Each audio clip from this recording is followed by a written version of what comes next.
I do want to ask you, because you mentioned it, the foreign relations, is Trump already, like I mentioned, wasting no time as he spoke with Russian President Vladimir Putin on Thursday, discussed the war in Ukraine. Can you detail more about what was involved in this call?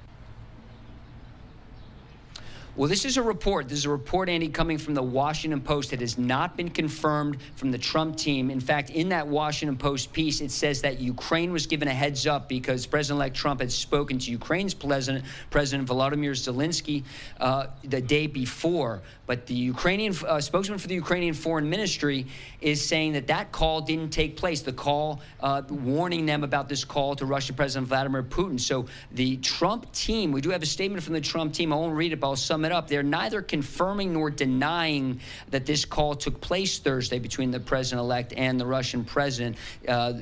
Trump communications director Stephen Chung saying they don't talk about these kind of private discussions. So they're not confirming it. They're not denying it. We do have this report from the Washington Post saying this call took place. Of course, one of the issues Donald Trump ran on was ending the Ukraine war. He said he had a plan to do it. We never heard the details about it.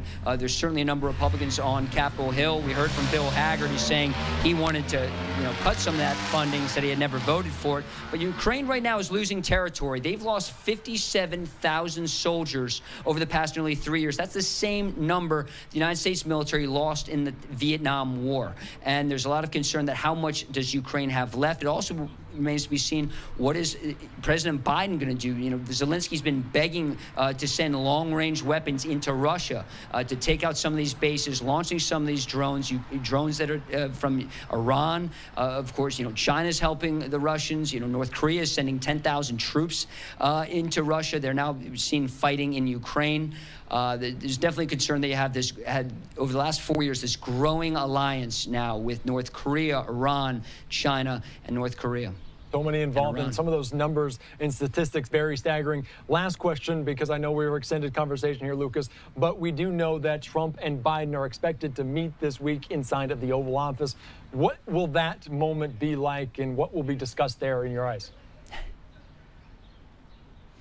Well, it should be a big moment on Wednesday. There's no question. Donald Trump returning to the White House, capping a political comeback that some say has never been matched. Some might say it's the biggest political comeback since Richard Nixon. Some people are going even farther, saying it's the biggest political comeback ever, even more than Grover Cleveland a few centuries ago. It's certainly capping a huge political comeback. Donald Trump, sweeping the swing states and coming face to face with Joe Biden, of course, who was, Trump's opponent for many months until that fateful day in June when Biden dropped out of the race. But it's notable that that kind of transition meeting did not happen when Biden won the election, and now it's happening. We heard from President Biden in the Rose Garden Thursday saying he wanted a peaceful transfer of power.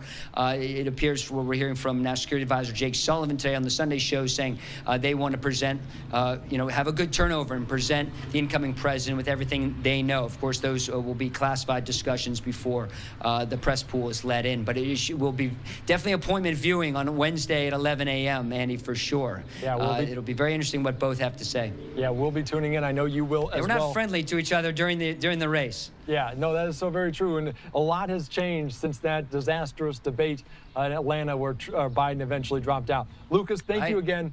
I appreciate your time. As always, great insight here on Live Now from Fox.